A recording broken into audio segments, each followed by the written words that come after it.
Good afternoon, everybody. Welcome back to the channel. Today we're going to be shifting gears. We're going to move away from the Navy content and get back to some Jeep content. I've had this Grand Cherokee for about a month and a half now, almost 2 months. So I decided it's about time that I review it, tell you some things that I like about it, don't like about it. That way you have the information if you ever want to get a Grand Cherokee, whether it be as a daily driver, an off-road build, anything like that. You'll kind of know what to expect going in. From what I can gather from my research, there isn't a ton of reviews or even really any videos out there regarding the WK Grand Cherokee. There's a lot of good reasons for that, but I think that it's a very underestimated car as well. The first thing that I'm going to talk about is its off-road capability. That's a pretty big elephant in the room with any Jeep that you buy. Even though this isn't really a Wrangler, this isn't really purpose-built for, you know, rock crawling or off-roading or mudding or anything like that. It's still extremely surprisingly capable at doing things like that. The Jeep that I have is the Laredo 2-wheel drive V6, so it's pretty much the lowest trim you can get with the least amount of options, and probably, I don't want to say the least capable, because it's still a very capable car, but not as capable as the other Grand Cherokees you can get of the same year. But even though it's 2-wheel drive, I've never had any problem with it. I've taken it through some fairly deep mud, nothing crazy. I've taken it off-roading a couple different times. There's a spot that me and my friends go out to go to a bonfire fairly regularly that is really hard to get into. It's very muddy. It has a lot of water, just standing water all the time. So a lot of vehicles can't get back there. Pretty much the only people that drive back there is a couple of us who have trucks, me and my friend who has a Wrangler. And we ferry people park their cars at the top up on the concrete road, and we ferry them down from there. And this Jeep has never had a problem going through any of it. I don't try to go around any of the mud. I go straight through it. If you look on my Instagram, you'll see my Jeep has gotten very muddy. It's never even felt like it was going to kind of get stuck, and never struggled to get through anything. Obviously the ride's very bumpy. I'm on a stock suspension and stock tires. I'm not even on all-terrains. So it wasn't the most comfortable experience, but it was definitely very capable of doing so. So as far as off-road capability, I think it would really surprise a lot of people at how well this does. The WJ was probably the last generation of Grand Cherokee that anybody really builds into an off-road build. Since they've started with the WK and now they have the WK2, they've really transitioned more into street ability. There's the SRT, which is very good for making like a race SUV. I've seen a lot of race SUVs done with other trim levels, including this one. But as far as building an off-road vehicle, they really stopped doing it after the generation before this one. But I think this one is still extremely capable at going off-road. Again, it's never given me any problems. It also has an incredible amount of storage space. I have probably double the amount of storage space that a Wrangler has, which, I'm not trash talking Wranglers. I love them. If I could afford one, I would have gotten one of them instead of this, but I can't. This is about half the price of a Wrangler, which is another pro. But also in the back, I have about at least twice as much storage. So again, when we're going to a bonfire, we bring stuff to burn, we bring people, we bring beverages, and I end up lugging a lot of that stuff just in my Jeep. A lot of people with trucks put in their truck beds. I know the friend with the Wrangler uses a trailer when we load up a lot of wood, but I've never had any problem fitting anything in this Jeep. Another thing that I will say about this Jeep is that it offers a very much more comfortable street experience than the Wrangler does. That is another thing it has over it. Wranglers are they're great cars. I love them. Their new ones especially are still super comfortable, but they're really designed, when you get down to it, to go off-road. That's what they're built for. That's what they've always been built for. They're all-terrain vehicles, but in a actual car instead of being a four-wheeler. They're very unique in that sense. Nobody's really been able to copy that, though a lot of companies have tried, like with the Chevy Tracker, the Suzuki Samurai. Vehicles like that have all tried to kind of mold vehicles that were like Jeeps, but they've never really succeeded in the same way that Jeep has with the Wrangler, with the exception of maybe the Toyota FJ Cruiser, which isn't necessarily modeled after the Jeep, but it's built for a lot of the same purpose. And like Hummers and things like that, they've never really reached the level that Wranglers have. And whereas Grand Cherokees, originally Cherokees were built as kind of a bigger version of the Wrangler. Like, you had the Wrangler, you have the four-door Wrangler now, but then you had Cherokees, which were just, they were bigger, they were more square, they held a lot more space in the back. And then you had Grand Cherokees, which were bigger, they seated more people more comfortably. And however, because of this, the Grand Cherokee is just a way more comfortable ride, I think, on the street. It doesn't feel like you're driving this big off-road vehicle whenever you're driving it. It just feels like I'm driving, like, if I were to take Suburban out, or rather probably a Tahoe would be more comparable. If I were just to take a Tahoe out on the road, this feels exactly the same. It has leather seats, even though I have the bottom trim. I have nothing, no options, nothing premium. I still have the leather seats, which is extremely nice. I have power seats on the driver's side, which isn't always a guarantee with the 2009. So I think because of that, it's a lot more capable, but it's also a lot more comfortable than a Wrangler. Not more capable than a Wrangler, but it's a lot more comfortable than a Wrangler and still extremely capable off-road. It really is like the perfect car for people who want a Jeep but don't go off-road a lot, even if they still go off-road sometimes.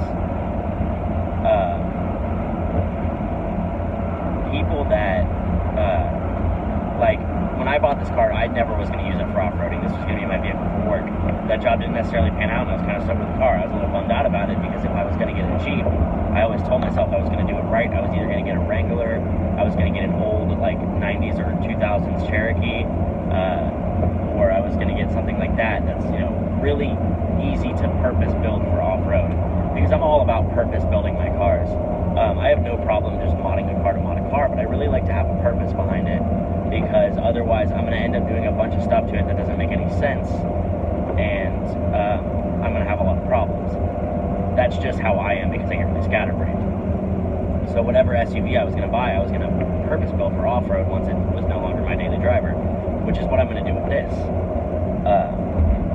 But the other thing that I really like about this car, and this is not necessarily this car just, but it surprised me when I got it, is that for those of you who use Uber, that's what I do currently for income while I'm waiting to start my new job. But it, in some cities, it offers a service called Uber Select, which is just nicer cars. It costs a little bit more, but you know that you're going to get in a car that's clean, and the driver has to have a really high rating to be able to qualify, and you're not going to have any problems. They all are going to have leather seats. Everything has to work on the car, so it has a really a lot higher standard than a regular Uber. This car actually qualifies for Uber Select, which is great, because I'm an extremely high-rated driver, and I do Uber Select trips all the time, and I make way more money than I would just doing regular Uber. Those are the main points as far as pros with this car. Some of the cons that I would say, the gas mileage isn't great. I typically average, let's see, I can check right now. I'm averaging right now 17.3 miles to the gallon. If you're doing, now I do Uber again, so normally with this car you're going to have a little bit better of an experience with gas mileage. It's going to be a little bit higher because Uber kind of kills my gas mileage. I will say that you will also get better gas mileage if you leave it stock. The only thing I've done to this car is remove the front air dam on the bumper. This gives it a little bit more ground clearance. It also makes it look a little bit more aggressive. I really like the way it looks, and it definitely helped when I was taking it off-road, because there were several times that I would have definitely tore it up if I had taken it off. But I did notice about a half mile per gallon decrease in my gas mileage when I took it off, because it's there for aerodynamics, and once you lose that, the car's going to be working a little bit harder to go the same speed. Another con with this vehicle is that the fuel pumps from the factory are awful. They tend to go out. This is not only something that's happened in my experience, but something I've read about as well with a lot of other WK Grand Cherokee owners. Mine has actually started to go out since I bought it. It was fine when I bought the car, but I've noticed that when I cold start the vehicle, it's fine. I have no problems. When I start it warm, it has a fuel delivery problem where it won't start delivering fuel when I start the vehicle. You can just hear the fuel pump running dry or not running properly. It makes a really loud noise. The reason I assume the reason I think that it's the fuel pump doing this is because of that research where I heard about the fuel pumps going out. That's what it sounded like to me when I did it, and I got a lot of other people to confirm that last time I was out at the bonfire. And also, I've noticed that when I do this, but then I start giving it gas as soon as I start the car, it doesn't have the problem as often. So it definitely seems to be a fuel pump issue at idle when I start the car warm. So I'm going to have to get a new fuel pump for the car. I'm probably going to go with an inline fuel pump instead of the current in-tank fuel pump that it has, just because if I'm already going to be down there changing the fuel pump, I want to change it into something good so that it can support any other mods that I do in the future. I don't really plan on doing a lot of engine mods to this car, but it's still possible. You never know, especially when this isn't my daily driver anymore. I have no idea what I'm going to do to it mod-wise, other than the off-road stuff. So that's another big con with this car. Also, if you're going to be taking this car off-road a lot, I definitely recommend you put in additional splash guards on the bottom and skid plates, because I have no splash. There's a splash guard under the main motor, but there's nothing under the intercooler, and because of this, mud sprayed up into the intercooler, to the radiator, to the cooling fan, and all over the engine. The engine bay is completely covered in mud, which is fine, except for that some mud got into my cooling fan's motor, so it makes a loud whining noise when it runs now. Whenever the car gets hot enough to trigger it to turn on, it still works, it just makes a noise. So I need to fix that as well. I actually am planning on ordering a new fan for it anyway. I'm planning on ordering a Flexolite cooling fan for it, so that'll fix the problem anyway. As far as the ability to work on this car, even at stock ride height, it's pretty easy for me to get under it. It's not comfortable. I definitely don't recommend doing it if you have another option, but there's been I don't really have another option. I can't really lift it up too high, where it'll make a difference.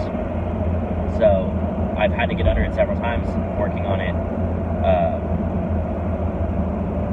or just changing the oil or whatever, and it's really, I'm able to fit under it at stock ride height, on stock tires and stock wheels, which is pretty great. You don't see that necessarily too much in smaller SUVs. Trying to think of what else.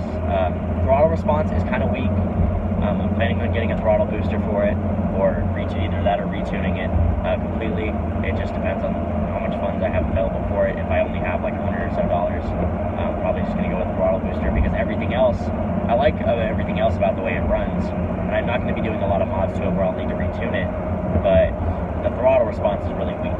It's really slow. It takes a while, especially if you're shifting up and down gears really fast. So a throttle booster is really going to help with that. I'm also planning on putting a throttle body spacer on it to give it a little more torque, which should help a little bit. But other than that, that's pretty much all of the pros and cons of the vehicle. Overall, I really enjoy it. I really like the color of the one that I have. The inside and outside are almost exactly the same color, which I think is really cool. They're both like a tan.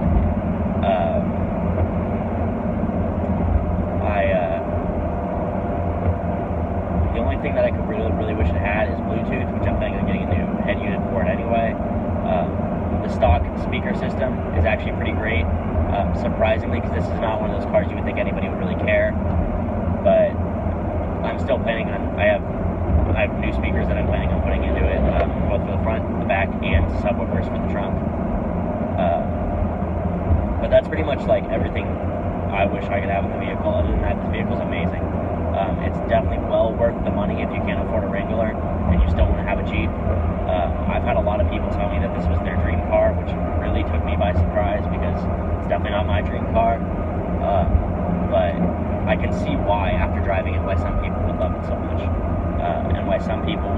still consider it part of the main Jeep family.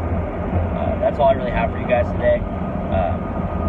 Make sure you subscribe for more Jeep or Navy content. I actually have something big maybe coming on the Navy front, even though I have already talked about my entire experience with the very, very short time that I was in the Navy, because I was medically discharged during boot camp. But I may have something big coming on that front, so I'll let you guys know. Follow my social media down below. If you're planning on subscribing to my channel, you're definitely going to want to follow me on social media as well. I post a lot of stuff about that on there, as well as other channels and or brands that I'm associated with that put out great content. And also, for those of you who aren't familiar with the app Throttle, or with the website Throttle, I'm not sponsored by them. I'm just a really big fan. I'm actually a Throttle VIP member, but basically it's an automotive marketplace where you can buy and sell car parts or cars. And the reason I mention it is because my front air dam that I took off the car for ground clearance, I actually have for sale on Throttle. So especially if you live in the Austin area, and you're looking for one of those for your Grand Cherokee, maybe yours broke, maybe you took it off and you don't like it, but you don't have your old one, whatever, definitely go find my listing. It's for sale on there. And keep the app while you're at it, because Throttle's a great company. I really like them.